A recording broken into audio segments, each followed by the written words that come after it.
Bonjour à toutes et à tous et bienvenue dans ce nouvel épisode de notre série spéciale dédiée au pays de Bastogne. Tout au long de ces vidéos, nous vous emmenons aux quatre coins du territoire à la découverte des communes de Bastogne, Bertogne et Saint-Aude. Pour cette capsule, nous allons mettre en lumière 3 éléments du patrimoine local, qu'ils soient historiques, architectural ou religieux.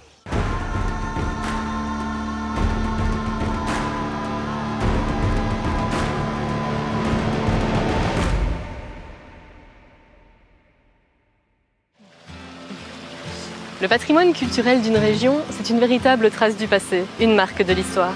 Ces bâtiments, au caractère parfois artistique, témoignent de l'évolution de nos sociétés. La ville de Bastogne, par exemple, a bien changé au cours du temps. Un circuit historique composé de 17 panneaux explicatifs permet d'ailleurs d'en apprendre un peu plus sur le Bastogne d'autrefois. Certains éléments et vestiges sont d'ailleurs classés au patrimoine culturel immobilier de Wallonie. On les reconnaît grâce aux petits boucliers bleus et blancs apposés sur leur façade. Jadis, des remparts encerclaient la ville de Bastogne. Aujourd'hui, une tour témoigne encore de cette époque. Et c'est au pied de cette tour que je vais rejoindre ma première invitée. Anne Goffinet, bonjour. Bonjour Aline. Ça va bien? Merci, oui. Alors vous êtes guide local pour la région de Bastogne et vous êtes notamment spécialisé dans le patrimoine de la commune. Oui. Alors, nous sommes ici près de la porte de Trèves, un élément bien connu des Bastognards. C'est un véritable vestige du Moyen-Âge, mais alors quel était son rôle premier? La porte de Trèves, également appelée porte basse, servait de porte d'accès à la ville, car elle faisait partie des remparts médiévaux érigés au XIVe siècle, qui ceinturaient Bastogne. Et alors justement, à l'époque des remparts, est-ce qu'il y avait d'autres portes comme celle-ci? Il y avait également une deuxième porte qui s'appelait la porte haute, qui se situait rue Porte Haute, près du parc Élisabeth. Et alors lorsque les remparts ont été démolis en 1688 sous l'ordre de Louis XIV, quels ont été les autres rôles de cette porte de Trèves? Elle a servi également un certain temps de prison et de logement privé également. Eh bien, merci beaucoup Anne Goffinet pour toutes ces petites explications historiques sur la porte de Trèves.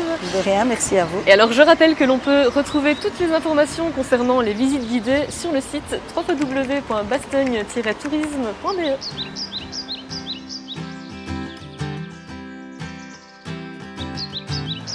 Changement de décor à présent, nous allons prendre la direction du village de Fosset dans la commune de Saint-Aude pour découvrir un élément fort du patrimoine puisqu'il apparaît sur le blason de la commune.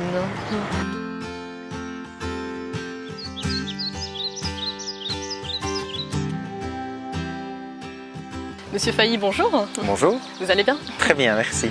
Alors vous êtes le président du syndicat d'initiative de Saint-Aude et vous êtes ici aujourd'hui pour nous parler du pont de Fosset sur lequel on se trouve actuellement. Alors dites-nous, ce pont il a été construit à quelle époque environ? Alors le pont de Fosset a pendant longtemps été appelé par les habitants de la région le pont romain. Mais c'était une donnée totalement fausse parce que le pont n'a absolument rien de romain. En fait il date de la première partie du 19e siècle et on peut plus ou moins dater précisément son époque parce qu'il n'apparaît pas sur les cartes de Ferraris et donc on sait qu'il est postérieur à 1776 et on sait également grâce aux œuvres du peintre Fernand Knoff qu'il date donc de cette première partie du 19e siècle. Alors le pont de Fosset, au-delà de son côté historique, architectural et patrimonial, est le seul bâtiment et monument classé de la commune de Saint-Aude et c'est quelque chose de très récent vu que l'arrêté ministériel a été pris le 14 août 2019. D'accord. Et alors justement, vous en avez parlé, ce pont a inspiré le peintre Fernand Knoff. Est-ce que vous pouvez nous en dire plus à ce sujet? Oui, tout à fait. En fait, le pont, il est mondialement connu grâce au peintre Fernand Knoff, qui est le père et le maître du symbolisme belge. Donc, Fernand Knoff est né en 1858, il est décédé en 1921. Ses parents avaient une maison de vacances ici à Fosset, et donc durant les vacances familiales, le peintre a fait de nombreux tableaux du village, où le pont se retrouve à de nombreuses reprises, mais également de la nature environnante. Et d'ailleurs, la peinture la plus célèbre où on voit apparaître le pont se trouve dans un musée à New York. C'est dire à quel point notre commune s'exporte grâce au pont et au peintre Fernand Knoff. Alors ce pont est emblématique de la commune de Saint-Aude parce qu'on le retrouve sur le blason de celle-ci. Quelle est sa symbolique justement à ce niveau-là? Effectivement, l'histoire du pont de Fossé est intimement liée à l'histoire de la commune de Saint-Aude. Donc au-delà des aspects dont on vient de parler au niveau patrimoine et la symbolique par rapport aux peintres, il y a un peu plus de 20 ans, quand la commune de Saint-Aude a décidé de se doter d'un logo afin de promouvoir sa destination touristique, mais également sur les documents officiels de la commune. Les deux éléments qui ont été retenus sont une illustration du pont de Fossé et la fleur, bien connue ici dans la région, la jonquille.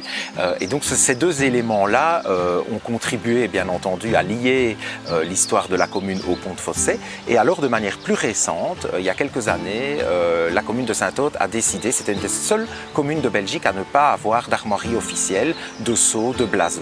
Et donc, il y a eu des recherches historiques qui ont été faites pour associer le visuel connu du pont et de la jonquille et pour compléter au niveau du blason communal le visuel et l'histoire de Saint-Aude.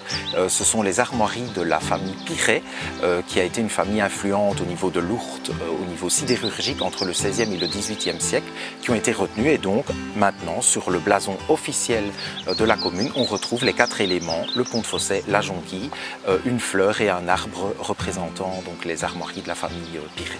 D'accord, eh bien merci beaucoup Monsieur Failly pour toutes ces petites explications historiques. Merci à vous. Et alors je signale que l'on peut retrouver ce pont ainsi que tous les autres éléments du patrimoine de Saint-Aude sur un tout nouveau circuit intitulé la route historique de Saint-Aude. C'est un itinéraire de 45 km parsemé de plusieurs panneaux explicatifs. Et la brochure se trouve dans notre pavillon d'accueil touristique sur la place Macauliffe.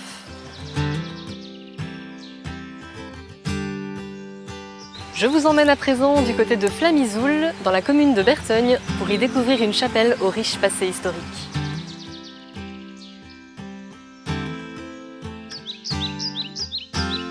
La chapelle Sainte-Aldegonde de Flamizoul daterait de 1626. Elle est aujourd'hui encore ouverte au culte et son cimetière est toujours en usage. La chapelle, les pierres et croix funéraires ainsi que le mur d'enceinte sont classés au patrimoine depuis 1987. À l'intérieur se trouve un remarquable hôtel polychrome avec des dorures ornées de pilastres et de statues en bois, le tout dominé par la représentation de Sainte Aldegonde. Le long des cimetières, près de l'entrée, se trouve une dizaine de croix funéraires en schiste datant du XVIIIe siècle. Une stèle de type gothique, apposée le long du mur sud, représente une femme égrénant un chapelet. On l'appelle le monument de l'abbesse.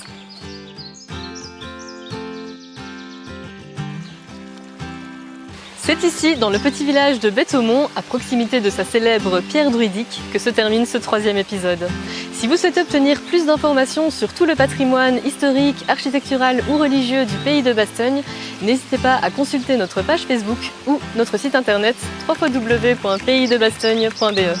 La brochure du circuit historique de Bastogne ainsi que la brochure de la route historique de Saint-Aude sont également disponibles gratuitement dans notre pavillon d'accueil touristique sur la place Macauliffe. Je vous souhaite de jolies découvertes et à bientôt.